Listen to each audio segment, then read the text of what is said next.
Il est professeur de lettres à l'Université de Limoges. Il enseigne la littérature française du XXe siècle et aussi la littérature ultra-contemporaine, semble-t-il. Tu as fait une thèse d'État qui a été consacrée à l'œuvre romanesque du surréaliste René Crevel. Tu es écrivain également. Et en 2015, tu as publié un livre qui peut nous intéresser, Bordeaux, la mémoire des pierres, aux éditions Mola. Et beaucoup plus récemment, puisque ça date de peu de mois, Scène de la guerre sociale, suivi de L'autre versant des rêves. Et dans ce Scène de la guerre sociale, tu as, semble-t-il, enfilé ton chasuble jaune pour suivre pendant 3 mois les manifestations des Gilets jaunes. Et donc, tu en as fait non pas une chronique, mais une écriture, un roman, semble-t-il. Je ne sais pas si c'est comme ça que tu définirais les choses. En tout cas, tu es un écrivain. Et donc, je l'ai dit tout à l'heure, un militant sans carte depuis tes 15 ans. Et donc,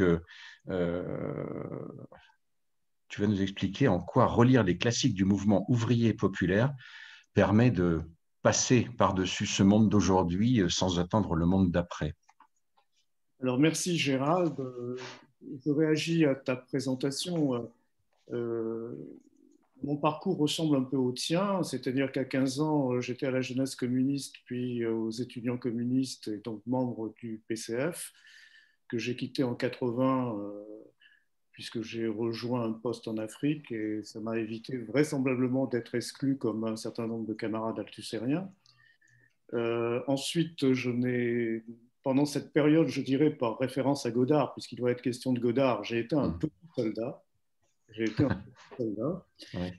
Et un petit soldat qui a été conduit à partir de 1976, alors qu'il était premier secrétaire de l'UEC, à vivre les choses d'une manière un peu schizophrène, dans la mesure où le choix qui avait été le mien, en tout cas, était de rester au parti pour être le plus près de la classe ouvrière et de ses organisations, et de ne pas rejoindre, comme Louis Althusser me l'avait conseillé, de ne pas rejoindre les organisations marxistes-léninistes de l'époque qui, c'est vrai, avaient montré leur incapacité, leur impossibilité à faire la jonction avec la classe ouvrière. Ensuite, je n'ai plus milité pour 1000 raisons, et comme toi, j'ai fait un passage à la France Insoumise en 2017, beaucoup plus court que le tien, 6 mois, et j'en ai tiré des conclusions qui ressemblent aux tiennes. Voilà, tout simplement. Bon, mon propos sera relativement court, je l'ai rédigé, c'est ma façon de faire, j'en ai modifié le titre. C'est un titre que j'emprunte et que j'ai gauchi justement du film de Godard. Le titre actuel serait Émettre des pensées justes sur des situations confuses. Et le émettre, je l'écris comme dans les années 60-70 en mettant des parenthèses autour du E aigu majuscule. Bien. De cette intervention, je ne prétendrai pas qu'elle soit une contribution théorique ou politique au sens courant du terme.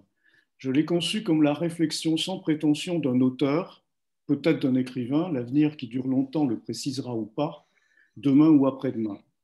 En tout cas, d'un travailleur intellectuel qui aime désormais se définir comme un militant sans carte, un communiste dont on pourrait dire, à la lumière du mouvement social qui travaille la formation économique et sociale française depuis le 18 novembre 2018, qu'il est un communiste 4 couleurs, jaune, noir, rouge, vert.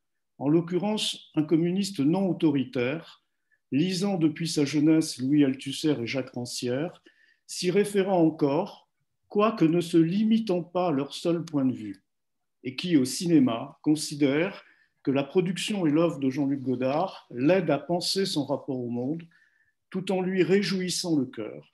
On verra très vite que cette dernière confidence n'est pas sans conséquence pour mon propos, qui, sous un intitulé d'allure volontairement marxiste-léniniste, donc daté, entend soutenir la thèse selon laquelle il conviendrait de relire les classiques du mouvement ouvrier et populaire sans attendre le monde d'après, a fortiori dans l'espoir de contribuer à en instaurer un qui soit fraternel, solidaire et respectueux des équilibres naturels et environnementaux. Ce que je vais énoncer s'inscrit dans le droit fil du petit texte titré « Demain, Marx 4 couleurs » ou « Pourquoi enfiler un gilet jaune à la théorie révolutionnaire » que j'ai présenté l'an dernier lors de la 12e édition des journées Actualité de Marx et Nouvelles pensées critiques. Ce que j'ai avancé alors ne me paraît pas nécessiter d'être rectifié ni remanié.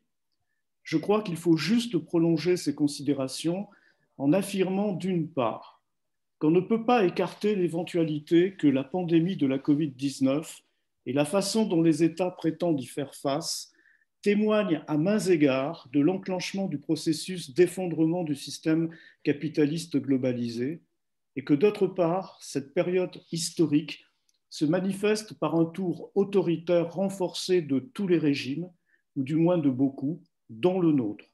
Le mouvement social dont on pouvait espérer, avec les Gilets jaunes notamment, qu'il était en passe de prendre la main, ayant désormais à résister tant bien que mal à toute une série d'atteintes contre les libertés et de réorganisation sous la houlette libérale du procès de travail et des appareils idéologiques. Si bien que la population n'est plus seulement plongée dans les eaux glacées du froid calcul égoïste, elle est en effet de plus en plus immergée dans une société sans contact et du temps réel, tendant à réduire la vie de chacun à la seule sphère professionnelle, en privilégiant de surcroît, pour de nombreux salariés, le distanciel au présentiel, pour reprendre la langue de bois qui prévaut chez les politiques, les experts et les médias représentant les intérêts du capital financier globalisé et mondialisé.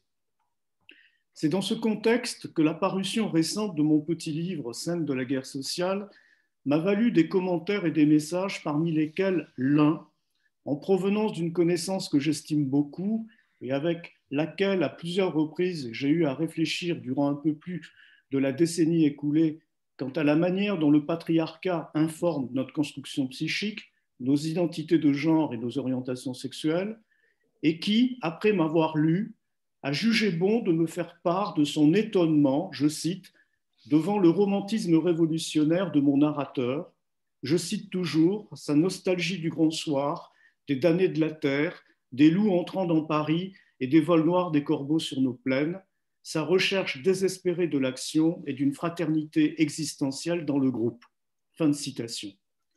À dire vrai, la surprise de mon interlocuteur m'a touché au point que j'ai ressenti l'obligation, non pas de me justifier de mon fonctionnement psychique, mais d'intégrer en quelque sorte sa critique de ma candeur dans la façon d'agencer mes bribes d'analyse et mes convictions, ce à quoi je m'étais engagé auprès de Dominique Belougne avant de recevoir ses réactions à ma prose.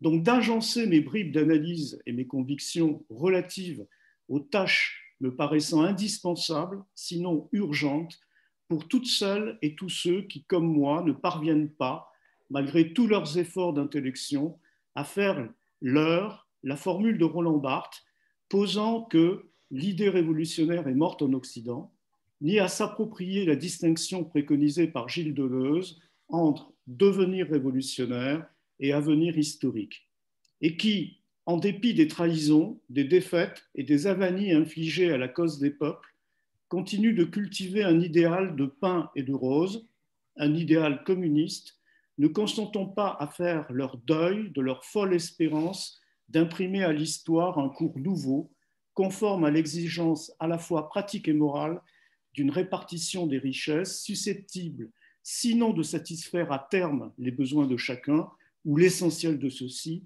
du moins correspondant au travail de chacun. C'est alors qu'au lieu de recourir à la dénégation, il m'a semblé, après avoir lu ce que mon correspondant m'écrivait, il m'a semblé préférable, d'une part, de ne pas chercher à évacuer toute dimension romantique révolutionnaire de mon discours. Je trouve sage et raisonnable de douter de la possibilité d'épurer de tout affect l'effort d'intelligence d'une situation.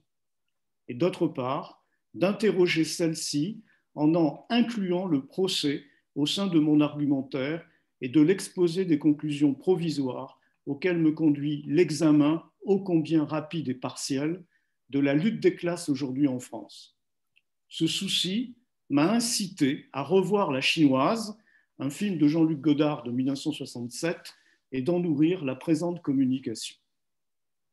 Comme vous le savez, une des scènes de ce film, qui me parle énormément, est en relation directe avec l'attitude psychologique dans laquelle se forgent mes avis et mes choix politiques. On y voit un personnage, Henri, qui relate à un interlocuteur hors champ son exclusion pour refus d'autocritique de la cellule Aden Arabi. Godard a entouré ce personnage de signes qui atténuent la portée de son révisionnisme. Il porte une casquette ouvrière vissée sur la tête. Il est assis à une table de cuisine devant un bol de café au lait et une tartine beurrée. Ces signes accroissent la distance qui le sépare de Véronique, laquelle n'a pas été la dernière de ses accusatrices, bien au contraire au sein de la cellule.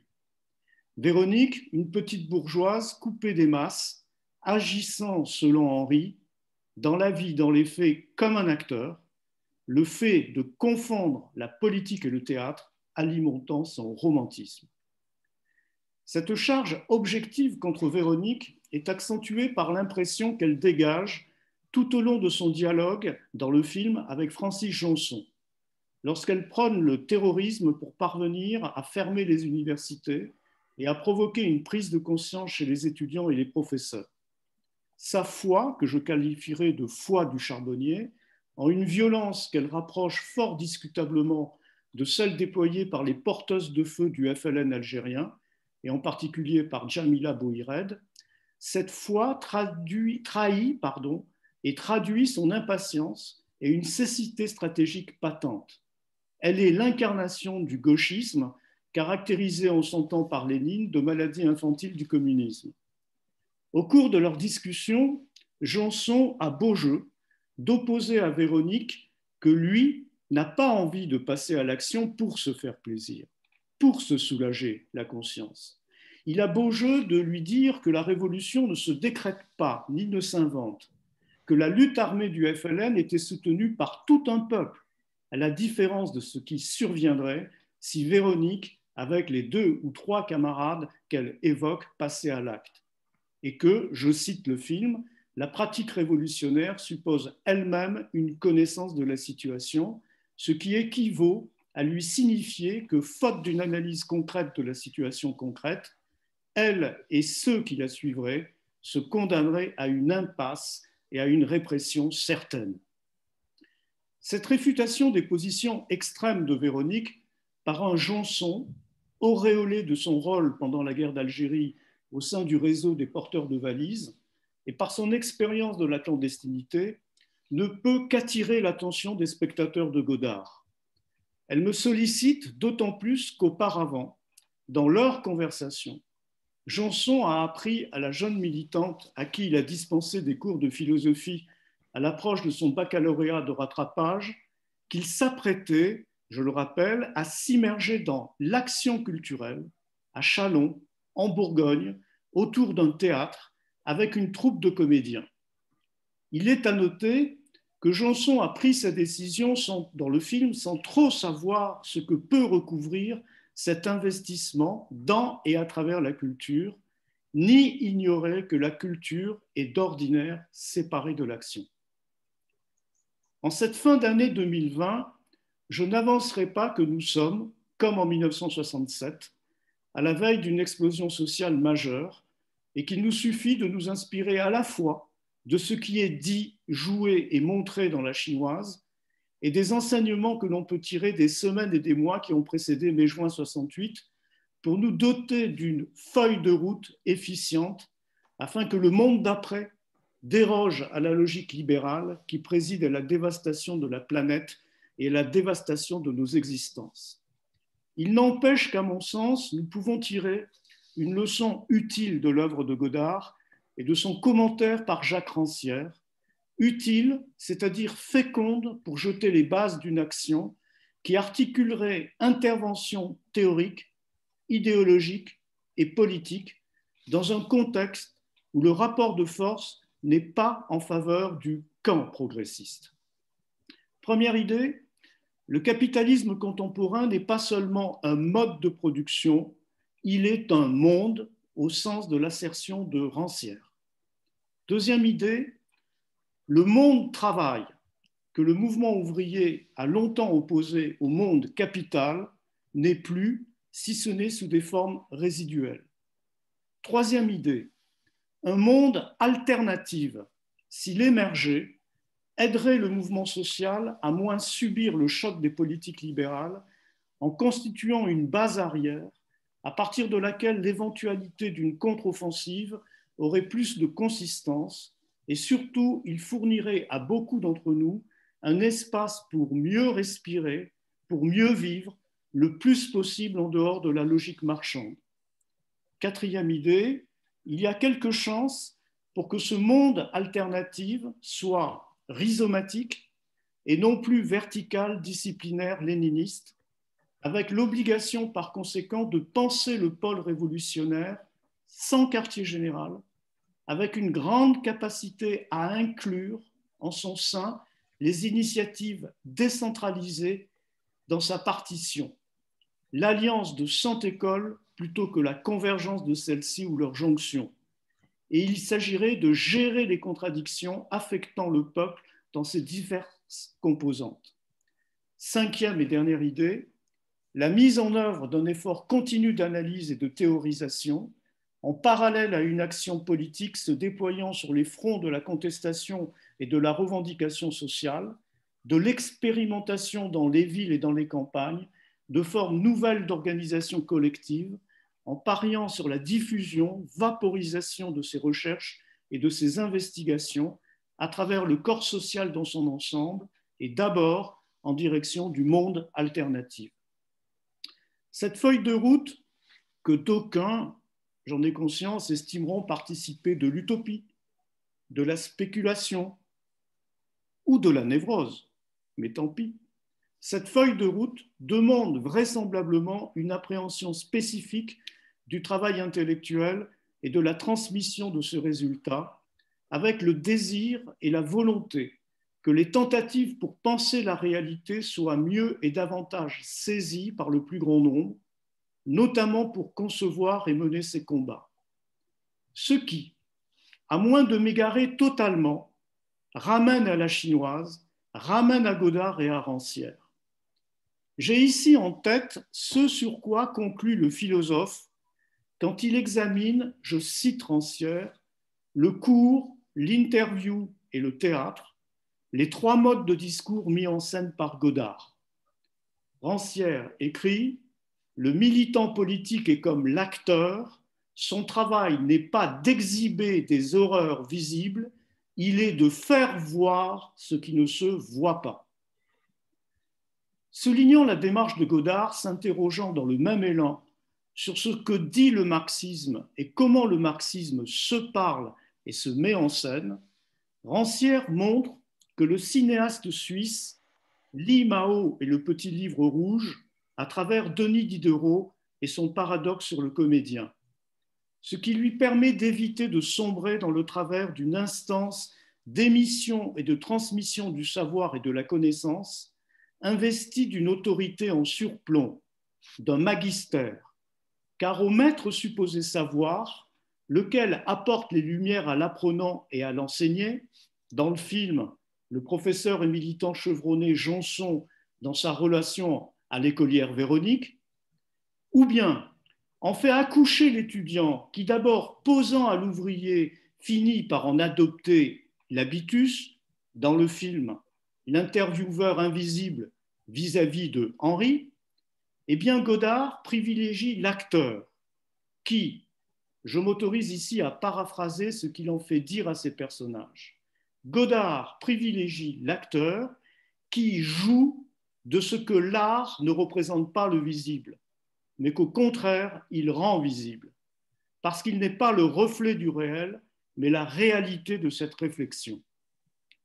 Dans le film, le huis clos de l'appartement bourgeois, où les personnages évoluent, la cellule Aden Arabi, seul Guillaume, qui est interprété par Léo, seul Guillaume, qu'il plaît à Godard de nommer Meister, à la semblance du héros de Johann Wolfgang von Goethe, dans les années d'apprentissage de Wilhelm Meister. Seul Guillaume maîtrise les arcanes de cet art. Sa relation de la conférence de presse à Moscou des étudiants chinois protestant contre les mauvais traitements que leur a infligés la police soviétique atteste de son aptitude à en manier la rhétorique et à en tirer de redoutables effets. Quand le militant fait sien le savoir-faire de l'acteur, les armes de la critique retentissent alors comme une propédeutique à la critique des armes. Dans son étude consacrée à la chinoise, le philosophe du maître ignorant, Rancière, n'a pas omis de signaler la réécriture par Godard de la péroraison de l'article Le Piccolo, Bertolazzi et Brecht, note pour un théâtre matérialiste de Louis Althusser, qui figure dans son recueil Pour Marx. Cet emprunt résulte du fait que la propagation à grande échelle d'une politique, les médias contemporains useraient de l'adjectif viral pour qualifier son essaimage. La propagation à grande échelle d'une politique suppose qu'elle soit portée par un geste théâtral distancié, de nature à favoriser la poursuite en chacun de nous de son sens inachevé et l'avènement de son discours muet, ce qui implique qu'il combine une parole et une attitude séparant la langue des images en une dialectique du un se divise en deux et qu'il veille à cantonner la métaphore soit à sa littéralisation, soit à son remplacement par la comparaison. On comprend que le détour par Althusser opéré par Godard fait écho à ce que Rancière énonce des enjeux du séminaire Lire le Capital, auquel lui-même avait participé et en ouverture duquel Althusser avait proclamé l'ardente obligation pour l'époque de découvrir et d'apprendre, je cite, cela me paraît essentiel, de découvrir et d'apprendre la signification des gestes les plus simples de l'existence, voir, écouter, parler, lire. Fin de citation. Ce rappel du film de Godard et des pages qu'il a suscitées chez Rancière esquisse, selon moi, une voie, peut-être praticable, pour tenir offensivement le front idéologique et théorique sans lequel la fondation, la structuration et l'essor d'un monde alternatif se révéleraient vite hypothéqués. Rassembler et œuvrer à la réorganisation des forces politiques et sociales susceptibles de s'allier durablement dans une perspective se voulant révolutionnaire, mais en s'épargnant de s'exposer aux affres de la verticalité, cette feuille de route apparaîtra comme une entreprise relativement viable si elle inaugure une patiente phase de retour et de relecture des classiques du mouvement ouvrier et populaire, et pas seulement ceux ayant trait au marxisme et au marxisme-léninisme, et ce dans une démarche consciente d'un double écueil à éviter, celui de l'expertise du maître, qui voue à l'extériorité et à la marginalisation par rapport aux masses, et celui de la reproduction des illusions représentatives, spéculaires et mimétiques, que ce soit dans la production des analyses ou dans leur divulgation auprès des secteurs de la population entrés en résistance contre l'ordre capitaliste mortifère qui régente la planète, dans un futur plus ou moins proche, peut-être dans l'espoir que ces forces puissent passer à l'attaque contre cet ordre. Les intellectuels combattants, intellectuels de formation ou intellectuels organiques, qui s'aventureront sur ce terrain réticulaire en tant que théoriciens et analystes, auront intérêt à conjuguer la rigueur de pensée avec une rusée ostentatoire et artistique mise à nu des conventions, des procédés et des postures. Bien sûr, je ne me risquerai pas à affirmer que ces recommandations et ces précautions seront ou seraient à même de préserver quiconque du romantisme révolutionnaire. Voilà qui serait bien hasardeux. Je n'écarte pas l'hypothèse de céder en l'espèce à une piètre défense, mais à mon âge, je redoute d'être bien incapable de modifier quoi que ce soit à mon économie et à mon carburant psychique. Reconnaître y être sujet, l'exposer et l'exhiber en essayant de le maintenir à distance, dans un retournement critique ayant pour objectif de le neutraliser partiellement ou de l'épingler, ce comportement auquel je voudrais m'astreindre en toutes circonstances est davantage à ma portée. De même, suis-je convaincu que la part de spéculation et d'utopie qui innerve ce que l'on vient d'entendre peut malgré tout servir à distinguer l'indignation et l'émotion, y compris la bravoure, de l'effort d'intellection à la fois requis et dégagé des schémas dominants, sans lequel, cet effort d'intellection, sans lequel il est et sera toujours vain d'imaginer détenir une ligne politique conséquente. Je vous remercie pour votre attention.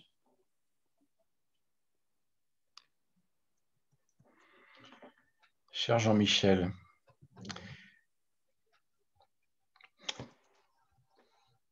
je veux dire que je suis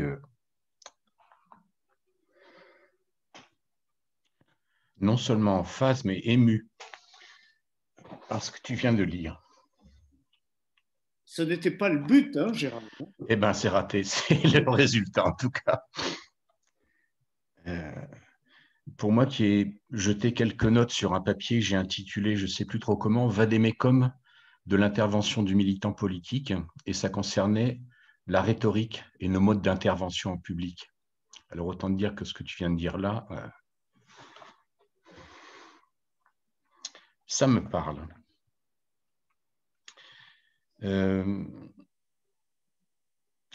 J'avais envie de te poser, alors j'ai été un petit peu, évidemment je suis parti du précédent titre de ton intervention, et je pense que, enfin, si j'ai bien compris, tu as été un élève d'Althusser, c'est ça? Je ne suis pas normalien, donc je Non, n'ai... mais tu l'as lu en tout cas beaucoup, enfin, tu l'as pratiqué dans la Je l'ai lecture. pratiqué, je l'ai fréquenté.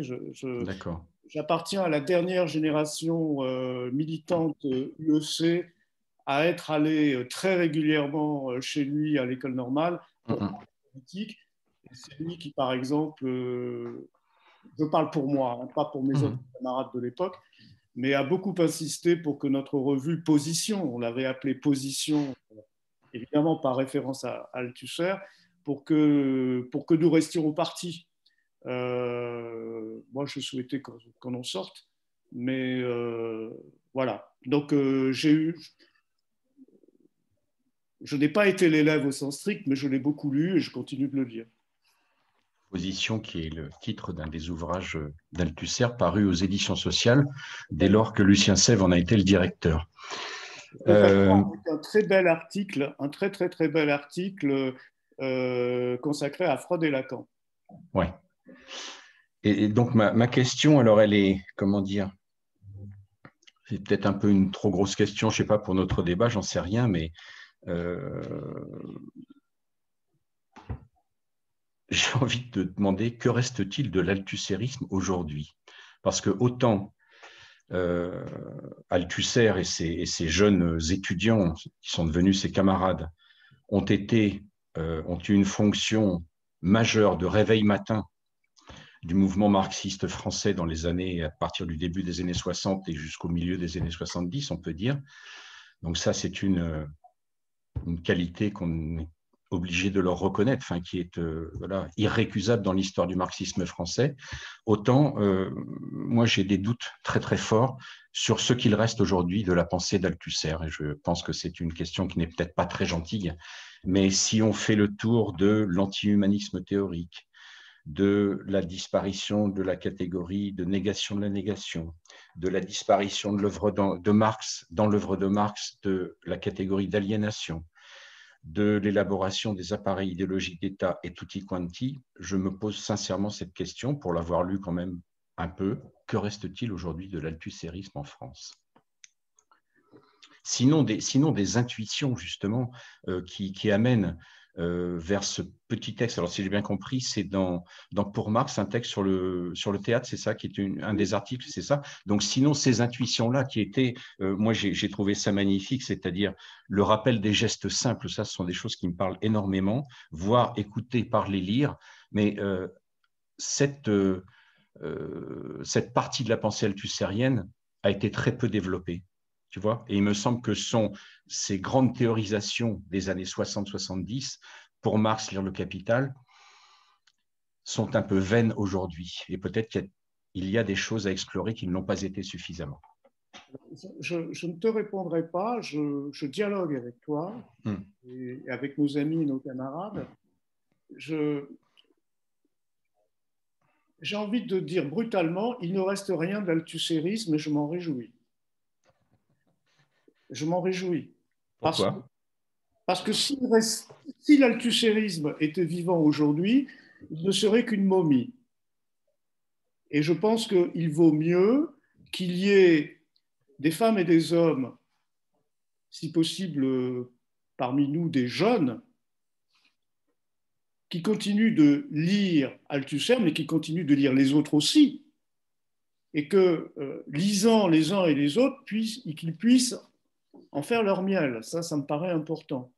Et j'ai envie de te dire, Gérald, je te réponds avec le même romantisme révolutionnaire que mon correspondant a épinglé. Je parle toujours avec émotion d'Althusser parce que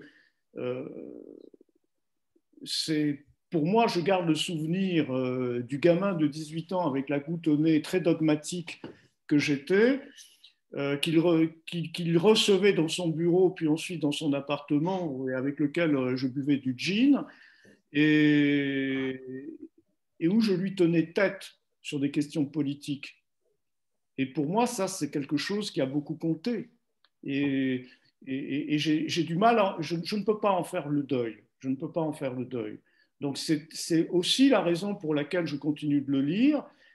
J'ai envie de te dire, tu sais, je crois qu'on est d'accord sur beaucoup de choses. Il y a un texte d'un de ses élèves, qui est Étienne Balibar.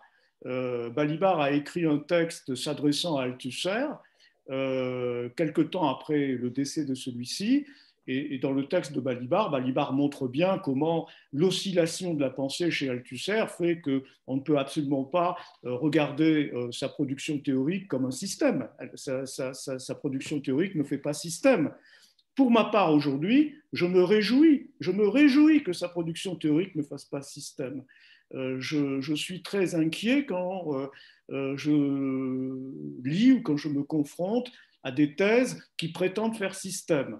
Je pratique, j'ai appris, hein, à 20 ans je ne le faisais pas, j'ai appris à procéder à des bricolages théoriques et épistémologiques. J'essaie de concilier mon Althusser avec mon Rancière, c'est pas facile. J'essaie de concilier mon Althusser avec Deleuze et avec Guattari. Ce n'est pas facile, tout cela. Mais pour moi, je revendique, comment dire, une pensée qui ne soit pas systémique. Voilà. Alors, de mon point de vue, ce que je conserve d'Althusser, c'est l'invitation et l'incitation à procéder par lecture symptomale. Voilà. Ça, pour moi, c'est fondamental. C'est ma feuille de route dans ma vie, dans mes relations avec les autres, etc. Déchiffrer le symptôme, lecture symptomale, et je le lui dois. Je lis Freud, je lis Lacan, je lis Guattari, mais la lecture symptomale, le symptôme, pour moi, c'est Althusser. Mais c'est mon parcours, c'est mon histoire. Voilà ce que je conserverai de lui. Mais qu'il ne reste rien de son échafaudage théorique, c'est une bonne chose. Si tu me permets, et j'arrête là. Ces gestes simples, ce n'est pas dans Pour Marx, c'est précisément dans l'intervention liminaire d'Althusser de lire le Capital. C'est à ce moment-là.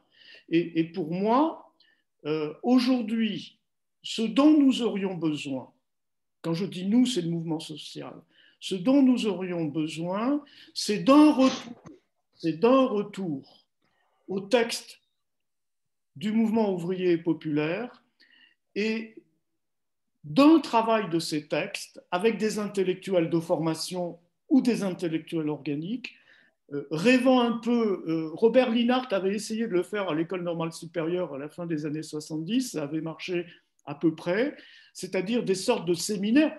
Tiens, pour moi, aujourd'hui, nous sommes en séminaire. Nous sommes en séminaire.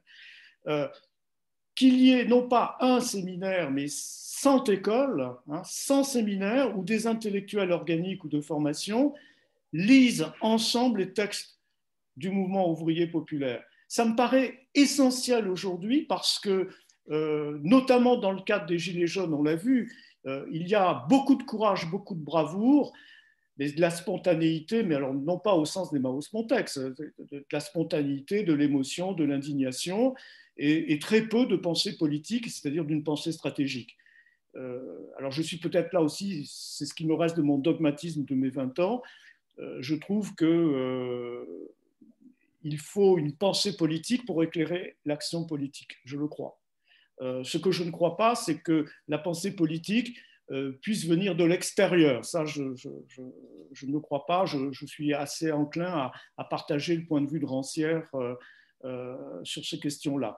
Et peut-être la critique que j'adresse à mes aînés et que je m'adresse aussi, moi qui ne suis pas un théoricien, je n'ai jamais été, je ne le serai jamais, je n'en suis pas capable, c'est que par exemple les althusériens, Louis, Étienne, ont voulu de l'extérieur du mouvement, apporter l'éclairage théorique et politique.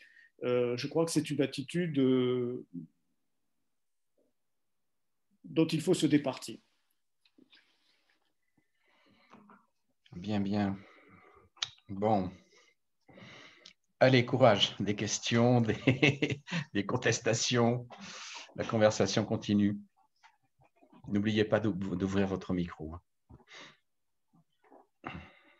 Bon, voilà, j'avais pas c'est pas une question, mais c'est peut-être une tentative de lier à l'intervention précédente.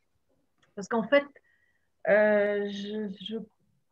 j'ai l'impression que par rapport à la question de l'émancipation, ce qui importe, c'est de voir que c'est un processus. Donc, qui dit processus dit temps différent.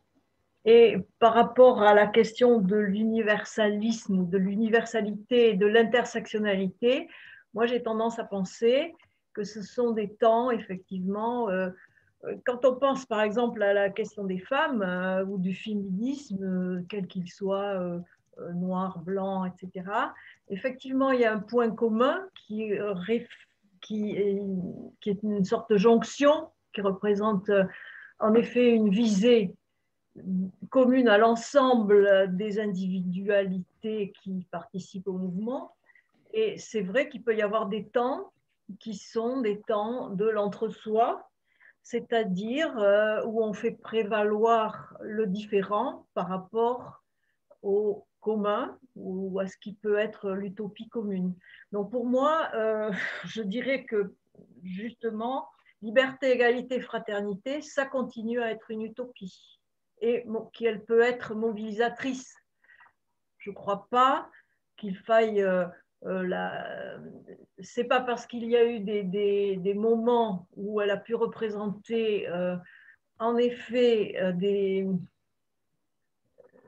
abriter plutôt les régressions en pratique que l'on peut la balayer pour autant, je ne crois pas. Voilà. Pour moi, c'est encore une utopie et elle peut être mobilisatrice dans le mouvement d'émancipation. Voilà.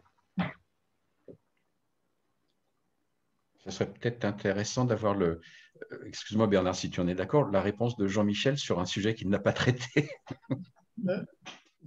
J'ai envie de faire du théâtre à mon tour. J'ai envie de faire du théâtre à mon tour, c'est-à-dire que dans mon texte, vous verrez en appel de notes, il y a la référence exacte, le petit article concernant le théâtre d'Althusser et la péroraison, je vous lis la péroraison. Je me retourne, c'est Althusser qui écrit, hein, je me retourne et soudain, irrésistible, m'assaille la question, si ces quelques pages, à leur manière maladroite et aveugle, n'étaient que cette pièce inconnue d'un soir de juin, El Nost Milan, poursuivant en moi son sens inachevé, cherchant en moi, malgré moi, tous les acteurs et décors désormais abolis, l'avènement de son discours muet. Ça, c'est le texte d'Althusser. Reportez-vous à la chinoise, c'est au début du film. Godard filme Léo, et Léo, il est en plan américain comme ça, et il cite Althusser, et il fait ceci, je me retourne, il fait comme ça. Et j'ai envie de dire métaphoriquement, c'est l'attitude que j'essaie d'avoir aujourd'hui. Quand mon correspondant dit Jean-Michel, vous êtes un romantique révolutionnaire, je lui dis je me retourne, je suis un romantique révolutionnaire. Et j'ai envie de continuer comme ça et de dire, par exemple, après l'intervention de Marie-Claude, j'ai envie de dire à mes interlocuteurs, aux camarades dans la lutte, de dire je suis un vieux mâle blanc hétérosexuel. C'est-à-dire, j'ai envie que mon discours politique passe par une théâtralisation brechtienne, par une distanciation. Je pense que c'est absolument indispensable pour l'homme que je suis aujourd'hui, le professeur que je suis, même si la retraite approche, et il me semble, par analogie, que dans l'action politique, les collectifs politiques auxquels nous appartenons, que ce soit des partis, des mouvements, des collectifs, etc., eh bien que ces structures, leur intérêt, c'est de lire Brecht et de faire passer le discours politique avec cette gestuelle, je me retourne, c'est-à-dire une mise à distance. Parce que autrement, le risque est trop grand comment dire, d'avoir la posture du magistère. Et je pense que quand on adopte la position du magistère, eh bien, c'est pour faire écho à ce que Fabien disait et à ce que Bernard disait aussi, le risque, selon moi, le risque de la bureaucratisation, de l'étatisme, etc., eh bien, il est là. Il est là. Et pour conjurer dans les actes, dans la pratique, je ne vois que je me retourne. Oui, je suis un romantique révolutionnaire. Peut-être avant de donner la parole à Dominique qui l'a demandé, Bernard, je te propose, sans être trop long, évidemment, de répondre à la même question de Marie-Claude, si tu veux bien. Oui, alors, je n'arrivais pas à chatter pour dire que je voulais m'inscrire. Alors, de toute façon, donc, mais tu vois, voilà, j'avais deviné. donc, en deux mots, mais également, je réponds aussi donc à Marie-Claude, puis j'interviens par rapport à l'intervention de Jean-Michel de Meza, mais par un truc plus général, c'est-à-dire sur un des éléments d'analyse qu'il a développé, c'est-à-dire que nous serions dans une situation assez similaire à celle du bouillonnement culturel et interrogatif qui a précédé mai 68. Voilà. Je pense que ça serait une idée à approcher tout en la critiquant, parce que l'histoire ne se répète jamais. Je crois que de ce côté-là, je partage assez ce qu'a dit Jean-Michel par rapport à Althusser, c'est-à-dire que je pense que j'ai été en désaccord avec les thèses d'Althusser, en particulier sur appareil idéologique d'État, mais à la limite, la question n'est pas là. Je pense qu'il y avait un effort pour essayer de revenir aux sources et de revenir. Alors, je réponds quelque part, j'espère, à Marie-Claude, pour revenir aux sources des oppressions pour voir quelles sont les réponses à apporter aux oppressions en question, en cherchant à sortir des cadres explicatifs et militants qui sont devenus obsolètes pour essayer de retrouver d'autres cadres réflexifs et par voie de conséquence, puisque on est marxiste hegelien, on ne peut pas dissocier théorie et pratique, et que ça indique les recherches ultérieures, pratiques à faire. Et alors, de ce côté-là, sur également ce qu'a dit Jean-Michel, tout à l'heure, ça m'a évoqué parmi ces pratiques novatrices.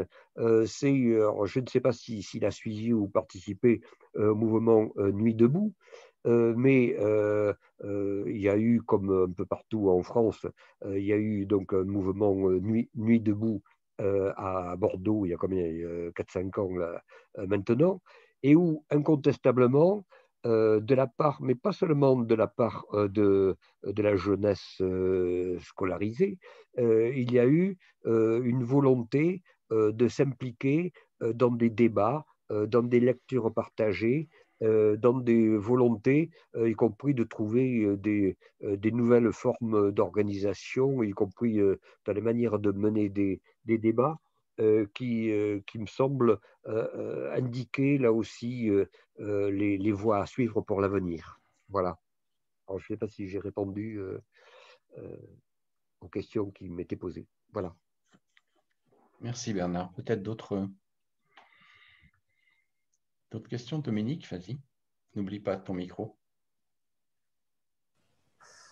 Voilà. Alors, c'est à la fois des questionnements et puis un cheminement hein, avec Jean-Michel et puis avec vous. Voilà. Je ne connais pas l'œuvre d'Althusser, je vais être très clair. Je l'ai découvert assez récemment dans le cadre d'un petit atelier de réflexion de jeunes chercheurs qui s'est mis en place sous l'impulsion d'une jeune camarade sociologue de l'Université de Bordeaux et qui avait abordé les questions effectivement de l'État.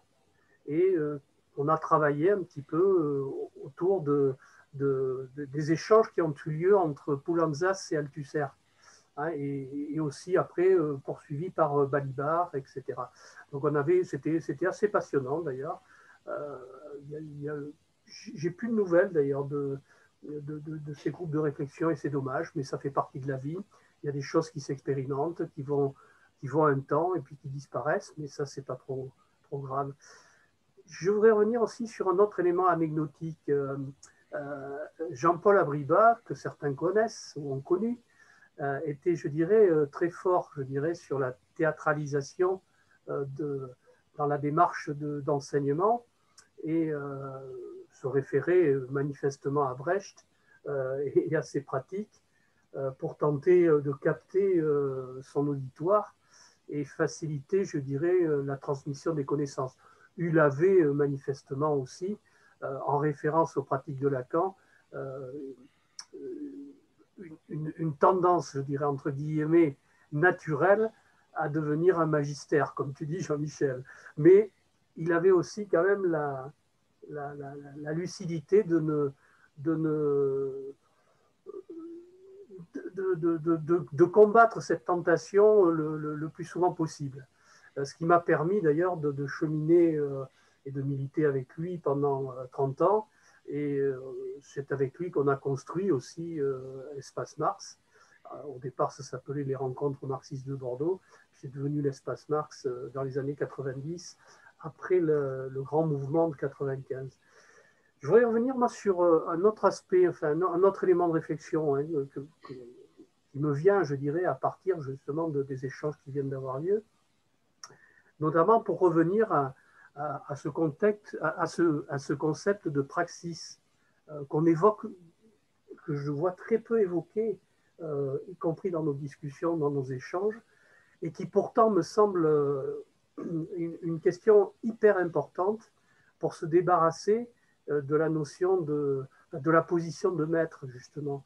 Parce qu'on s'aperçoit, et surtout sur les questions sur les rapports qu'on peut avoir avec le mouvement social, que justement, et sur la transmission d'expérience, que c'est très difficile de transmettre facilement ce que l'on ressent et ce que l'on a pu expérimenter soi-même.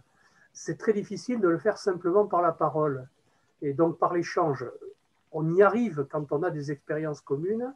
Ça nous permet évidemment de pouvoir discuter et d'adopter, je dirais, des mots communs pour pouvoir partager tout ça.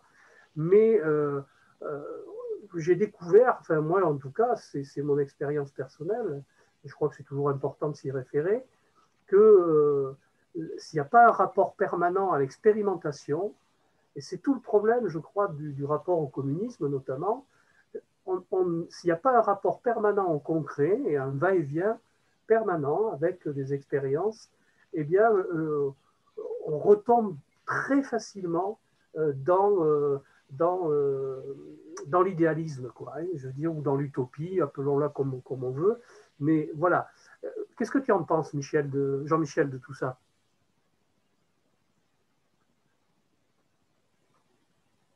Le micro. Un souvenir et puis une tentative, un essai de réponse à ta question. Bon, un souvenir, tu as cité Jean-Paul Abriba. Pour ma part, mais je crois que nous étions des gens de mon âge et ayant ma trajectoire, plusieurs pourraient dire exactement la même chose. À Bordeaux, il y a deux personnes qui nous ont sensibilisés aux travaux d'Althusser, c'est Patrick Rodel et Jean-Paul Abriba. Parce qu'à notre connaissance, Patrick et Jean-Paul avaient été normaliens, ils avaient été les élèves directs d'Althusser, et l'un et l'autre ont servi à Bordeaux de passeurs en direction d'un certain nombre de lycéens et d'étudiants communistes. Quand je dis communistes, membres de la JC ou de l'UEC. Jean-Paul était dans les organisations ML, il était à l'UML et il était à l'OCMLB, à l'organisation communiste marxiste-léniniste de Bordeaux. À l'époque d'opposition, je le dis, c'est que la terre lui soit légère, hein, Jean-Paul, mais par exemple, au moment d'opposition, quand Jean-Paul a décidé de rejoindre le parti, nous étions très heureux. Nous étions très heureux dans la mesure où nous pensions que cela allait renforcer notre combat interne. Bon. Très très vite, nous nous sommes aperçus que ça ne se passerait pas comme ça. Et ça a été une grande déception pour nous. Voilà, je ne cacherai pas. Ça n'a rien enlevé à l'affection que je portais à Jean-Paul, tu le sais. Jusqu'à la fin, nos relations étaient chaleureuses, pas cordiales, chaleureuses. Mais c'est vrai qu'à ce moment-là, nous pensions qu'il allait être plutôt de notre côté et pas du côté de la ligne marché, quoi, grosso modo. Mais bon, c'est ainsi. Souvenir. Par rapport à ce que tu dis, je vais essayer de répondre et d'évoquer aussi avec beaucoup d'affection et d'intérêt les propos de Bernard il y a quelques minutes. Je ne préconise pas l'idée de dire que nous sommes dans une situation comparable à 66-67. Je voudrais me tromper, mais je ne suis pas sûr que l'explosion sociale soit pour demain. Je n'en suis pas sûr. Bon. Maintenant, je crois qu'il y a des leçons à tirer de toutes les périodes historiques, et notamment de cette période 66-67. Non pas parce qu'aujourd'hui c'est un décalque de cette période, mais parce que peut-être qu'il y a des choses qui manquent aujourd'hui, et qu'en regardant ce qui se passait en 66-67, l'on pourra trouver les solutions d'aujourd'hui. Mais en regardant comment nos aînés ont fait, et ce qu'ils ont fait, ce qui a réussi, ce qui a moins bien réussi. Aujourd'hui, ce qui me paraît terrible, c'est non pas la pauvreté de la pensée. Il y a une vraie pensée. Allez, soyons immodestes. La preuve en est, la discussion de ce matin, les contributions de nous tous. Et au-delà de notre cercle, il y a dans ce pays toute une série de militants, intellectuels de formation ou pas, qui pensent, qui produisent, qui écrivent, qui font des choses extrêmement utiles, extrêmement précieuses.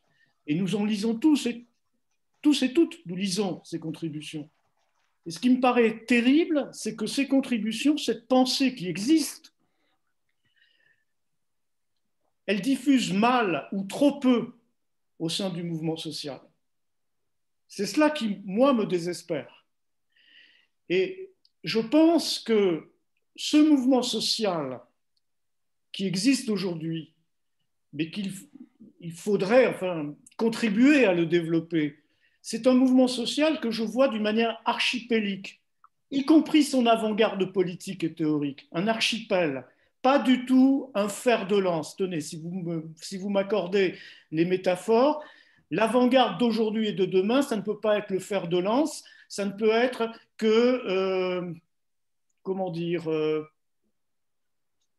un réseau où il y a principalement un travail de théorie et un travail de pensée, mais un réseau, pas un fer de lance. Mais nous avons besoin de ce pôle de théorisation, de ce pôle critique. Moi, ce qui m'a frappé, je le dis, Gérald, je n'ai pas manifesté 3 mois avec les Gilets jaunes, beaucoup plus que 3 mois, et pour moi, il était impossible de revêtir le gilet, je ne l'ai jamais porté et je ne le porterai pas, mais j'estime avoir été partie prenante du mouvement. Mais impossible de porter un uniforme, c'est pas possible. Impossible. Bon. Peut-être que j'en porte un autre, mais c'est pas possible. Bon. Ce qui m'a frappé, c'est le nombre, un nombre conséquent, le courage, la bravoure. Tiens, on ne le dit pas suffisamment, le rôle, la part des femmes dans le mouvement, considérable, considérable. On le voit sur le terrain, à Bordeaux, les camarades qui insufflent un certain nombre de choses dans les manifestations, 3 fois sur 4, ce sont des femmes. On a vu cela. Bon. Donc, un mouvement vivant, intéressant, très intéressant, et dans le même temps, un mouvement complètement coupé de la théorisation. Ce que j'appelle la foi du charbonnier, la bravoure. D'où un peu mon retrait aujourd'hui, une sorte de réaction épidermique, de dire, bon, effectivement, je peux aller dans la rue et je peux me battre dans la rue, il n'y a pas de problème. Maintenant, bon, ce que je sais mieux faire, c'est quand même essayer de penser, de réfléchir et de lire les textes. Et que prendre un coup, bah, c'est bien, bon, s'il faut prendre un coup, on prendra un coup, mais si je peux être utile en réfléchissant et en partageant ma pensée, ben, il faut le faire, il ne faut pas se brider, il ne faut pas se censurer de ce côté-là. Bon. Et je crois qu'aujourd'hui, c'est cela qui, pour moi, manque le plus. Je rêve, vous voyez, l'utopie, je rêve de quoi? Je rêve de cénacles, d'ateliers, de séminaires où, sur la base de la libre association, ce matin, on a employé le mot, hein, c'est Fabien qui a utilisé ce mot, sur la base de la libre association, des femmes et des hommes viennent partager leurs pensées, travailler les textes. Ça me paraît essentiel. Si on reprend le modèle maoïste des 100 écoles, hein, que 100 écoles rivalisent, que 100 fleurs s'épanouissent, on a besoin de lieux de partage de la pensée. Et d'une manière ou d'une autre, si ces lieux se mettent en place, j'ose espérer qu'ils vont diffuser dans le mouvement social. Voilà. Et un mouvement social, j'appelle mouvement social, c'est très vague, hein, c'est très très vague. Et c'est à dessein que j'emploie ce terme vague, parce que je pense que dans ce mouvement social, il y a la place pour des structures verticales, des partis, il y a la place pour des mouvements, pour des collectifs, pour des choses informes aussi, des choses à inventer, dans une relation entre la campagne, j'insiste beaucoup, la campagne et la ville. Il me semble que nous ne devrions pas sous-estimer ce qui peut-être s'esquisse, le nombre important de petits bourgeois au nombre duquel je suis, de petits bourgeois, beaucoup plus jeunes que moi, qui retournent à la campagne, qui inventent des circuits non marchands, etc., etc. C'est quelque chose qui me paraît important. Et je crois que, comment dire, oui, l'archipel. Alors, il y a la place pour les partis, hein, c'est l'histoire, les partis, mais le mouvement social et dans sa forme révolutionnaire, ça sera un archipel. Et il faudra une avant-garde, mais pas une avant-garde léniniste, pas une avant-garde fer de lance. Il faut qu'il y ait des femmes et des hommes qui pensent, qui partagent la pensée, qui diffusent leurs textes. Et j'ajoute, c'est le sens de mon intervention de ce matin, et je vous prie d'excuser d'être ma longueur là, ce qu'il ne faut pas oublier, vous voyez, je l'oublie moi-même, que ces intellectuels organiques ou de formation qui vont à la révolution, qui deviennent des intellectuels combattants, qu'ils restent des acteurs, qu'ils restent des acteurs. C'est-à-dire qu'il y ait une part, je l'ai dit ce matin à Fabien, une part de création, une part, soyons brechtiens, soyons brechtiens.